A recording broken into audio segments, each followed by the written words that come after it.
हाय बच्चों, आप सब कैसे हैं? अच्छे हैं ना? ठीक। हमारे धर्म शिक्षण के प्रारंभ में हम प्रभु से दुआ मांगे। सब जन खड़ा हो जाइए। हे प्रभु परमेश्वर, आज के इस शुभ दिन के लिए हम आपको धन्यवाद देते हैं। हम सबको, हमारे सब परिवारों को आपके आशीष के लिए हम समर्पित करते हैं। हे प्रभु, जैसे हम हमारा धर्म शिक्षण प्रारंभ करते हैं, आपके पवित्र आत्मा को भेजकर हमें आलोकित कर दीजिए, ताकि मुक्ति की राह पर हमारी इस यात्रा में प्रभु की आज्ञाओं का पालन करके हमारा जीवन आनंद जीवन की ओर आगे बढ़े। पिता, पुत्र और पवित्र आत्मा के नाम पर आमीन। जय यीशु बच्चों, गए हफ्तों में हम प्रभु की 2 आज्ञाएं पढ़ चुके हैं। याद है क्या? ठीक है, आज हम पढ़ेंगे तीसरी आज्ञा। सब जन ध्यान से ईश्वर के सब आज्ञाएं अपने जीवन में प्रैक्टिस करने के लिए प्रयत्न करना। करेंगे ना बच्चों? ठीक है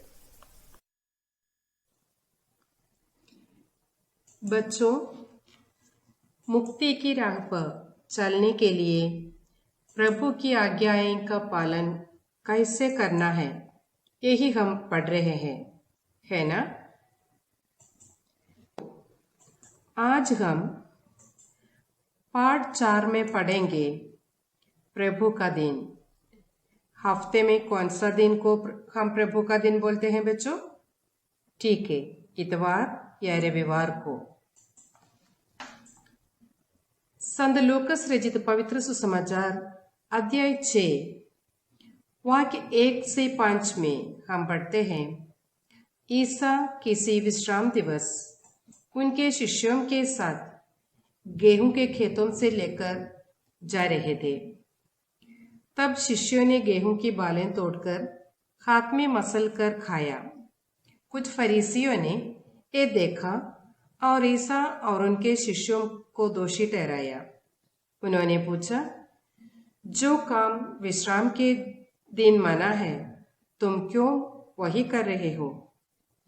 ईसा ने पवित्र ग्रंथ से ही लेकर उन्हें उत्तर दिया, क्या तुम लोगों ने यह नहीं पढ़ा कि जब दाऊद और उनके साथियों को भूख लगी तो दाऊद ने क्या क्या किया था?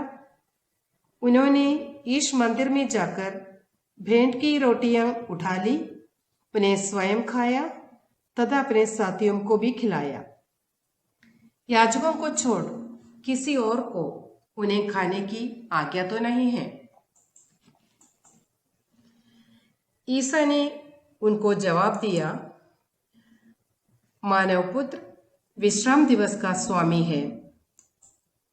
इसके द्वारा प्रभु के दिन यानी विश्राम दिवस का महत्व और उनके आचरण में हमारा मनोभाव क्या होना है, इन पर ईसा यहाँ प्रकाश डालते हैं। जैसे मैंने पहले कहा है, आज हम प्रभु की तीसरी आज्ञा के बारे में पढ़ेंगे, जो प्रभु का दिन की पवित्रता के बारे में हमें सिखाते हैं।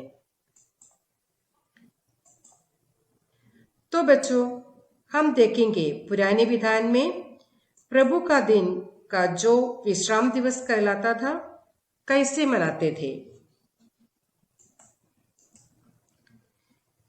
निर्गमन ग्रंथ में हम पढ़ते हैं, प्रभु परमेश्वर ने मूसा के द्वारा इस्राएल लोगों से कहते हैं कि विश्राम दिवस को पवित्र मानने का ध्यान रखो। तुम 6 दिनों तक परिश्रम करते हो और अपना सब काम करो, परंतु 7वां दिन तुम्हारे प्रभु परमेश्वर के आदर में विश्राम का दिन है। उस दिन ना तो तुम कोई काम करो, ना तुम्हारा पुत्र, ना तुम्हारी पुत्री, न तुम्हारा नौकर, न तुम्हारी नौकरानी, न तुम्हारे चाईपाई और न तुम्हारे शहर में रहने वाला परदेशी। इसका मतलब क्या है? सब इस्राएली जन विश्राम दिवस को पवित्र मानना अब उनका कर्तव्य था। पुराने विधान प्रभु की चुनी हुई जनता इस्राएल विश्राम दिवस यही आदेश के अनुसार मनाते थे, जो सप्ताह की आखिरी दिन था वो विश्राम के दिवस के रूप में मनाते थे। जैसे उत्पत्ति ग्रंथ में हम पढ़ते हैं, ईश्वर ने 7वें दिनों को आशीर्वाद दिया और उसे पवित्र माना, क्योंकि उस दिन उसने सृष्टि का समस्त कार्य समाप्त कर विश्राम किया था। इस्राएली लोगों को विश्राम के दिवस में बहुत सारे कामों को वर्जित करना था, क्योंकि विश्राम दिवस को सूचित करने वाले इब्रानी शब्द साबत, उसका अर्थ था विश्राम करना या विराम डालना। इसलिए इस्राएली लोग साबत को कानून जैसे मानकर मनुष्य और जानवर एक तरह पालन करते थे, लेकिन सख्त नियमों के कारण विश्राम दिवस मनाना एक बोझ जैसे मुश्किल हो गया। शुक्रवार के सूर्यास्त से लेकर शनिवार के सूर्यास्त तक वे विश्राम दिवस मनाते थे। अब हम देखेंगे कि नए विधान में ईसा विश्राम दिवस कैसे मनाते थे। संत मत्ती रचित पवित्र सुसमाचार में एक विश्राम दिवस में ईसा ने एक व्यक्ति को चंगाई देते हुए हम देखते हैं। लोगों ने उन पर आरोप लगाने की कोशिश किया, लेकिन यीशु कहते हैं विश्राम दिन में भलाई करने की आज्ञा है। संत मत्ती रचित पवित्र सुसमाचार अध्याय 12 वाक्य 12। इस घटना के द्वारा ईसा ने यह सिखाया कि मनुष्य विश्राम दिवस के लिए नहीं, बल्कि विश्राम दिवस मनुष्य के लिए बनाया है। विश्राम दिवस के बारे में लोगों के मन में जो गलत भावनाएं थी, उन्हें ईसा ने संशोधित किया। उनके आचरणों की कमियों को ईसा ने दूर किया, लेकिन इस पवित्र विश्राम दिवस को ईसा पवित्र ही मनाने का विशेष ध्यान रखते थे। ईसा के मृत्यु और पुनरुत्थान के बाद ईसाइयों ने रविवार को विश्राम दिवस मनाते थे। वह प्रभु का दिन है। रविवार को क्यों प्रभु के दिन के रूप में मनाते हैं बच्चों? क्योंकि ईसा का पुनरुत्थान जो मुक्ति योजना की निर्णायक घटना है, रविवार को ही हुआ है। पाप और मृत्यु को हराकर सप्ताह के पहले दिन रविवार को ईसा का पुनरुत्थान हुआ। इसलिए रविवार ईसाइयों के लिए पवित्र दिन बन गया। दूसरा कारण यह है कि पुनरुत्थान के बाद ईसा ने शिष्यों और अन्य लोगों को कई बार दर्शन दिए। इसमें सभी महत्वपूर्ण दर्शन रविवार के दिन में ही थे। ये सब हम सुसमाचारों में पढ़ते हैं। और पुनरुत्थान के बाद 50वें दिन एक रविवार को ही पवित्र आत्मा प्रेरितों पर उतरा, जो हम पेंतकोस्त बोलते हैं। कलीसिया की स्थापना भी पेंतकोस्त के दिन में हुआ था। कलीसिया में संत पापा जॉन पॉल द्वितीय ने रविवार के आचरण के बारे में प्रभु का दिन नामक एक विश्व पत्र लिखा है। उसमें मसीह के रहस्य के जो केंद्र है पुनरुत्थान, उससे रविवार का जो संबंध है उसका विवरण देते हैं। इस पत्र में संत पापा रविवार को हर सप्ताह का ईस्टर दिवस कहते हैं। संत पापा का कहना है कि जिन्हें ईसा में विश्वास करने का वरदान मिला है वे रविवार का महत्व कभी नहीं भूल सकते। इसलिए रविवार न सिर्फ आराम का दिन है बल्कि ईसा के पुनरुत्थान के बारे में मनन चिंतन करने का और पुनरुत्थान के महत्व में सहभागी बनने का अवसर भी है। कोई भी धर्म को अपने हर एक मुख्य दिन होगा। हमारी कलीसिया का मुख्य दिवस है रविवार। रविवार को हम क्या क्या करते हैं बच्चों? हम पूजा में भाग लेते हैं, आराधना करते हैं, धर्म शिक्षण लेते हैं इत्यादि, है ना।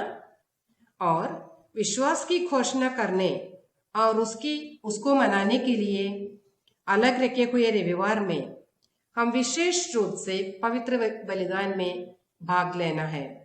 उस पवित्र बलिदान का विशेष महत्व है।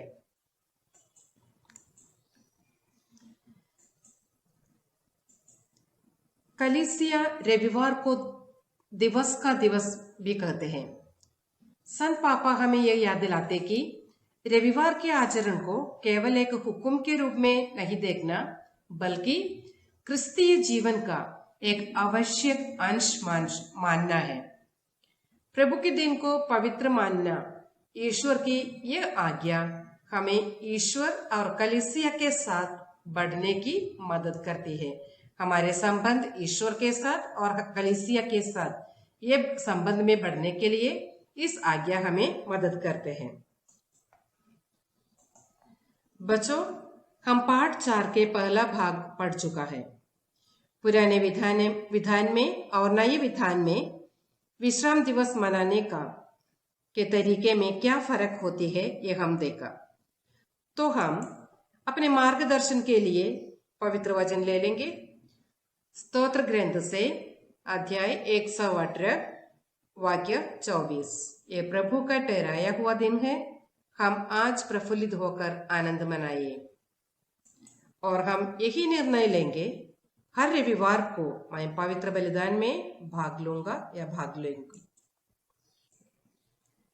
अब हम बच्चों एक हफ्ते में 2 प्रश्नों का उत्तर पढ़ेंगे। पहला, यहूदी लोग विश्राम दिवस को कैसे मनाते थे? दूसरा, रविवार को प्रभु का दिन मानने का क्या क्या कारण है? ठीक है बच्चों, इसका उत्तर ले। हाय बच्चों, आज का धर्म शिक्षण का अंतिम भाग में हम आ गए हैं। प्रभु का दिन पवित्र मानने के बारे में हम सीखे। 2 प्रश्न जो दिया है उसका उत्तर लिख लीजिए और पढ़िए। और ये याद रखना कि हर रविवार प्रभु का दिन समझकर हम पवित्र रखने के लिए कोशिश करें। ठीक है, हम प्रार्थना करें। हे प्रभु परमेश्वर, आज के इस धर्म शिक्षण के लिए हम आपको धन्यवाद देते हैं। हमेशा आपकी आज्ञाओं के पालन करके आपकी इच्छा के अनुसार जीवन बिताने को हमें आशीष दीजिए। पिता, पुत्र और पवित्र आत्मा के नाम पर आमीन। धन्यवाद बच्चों।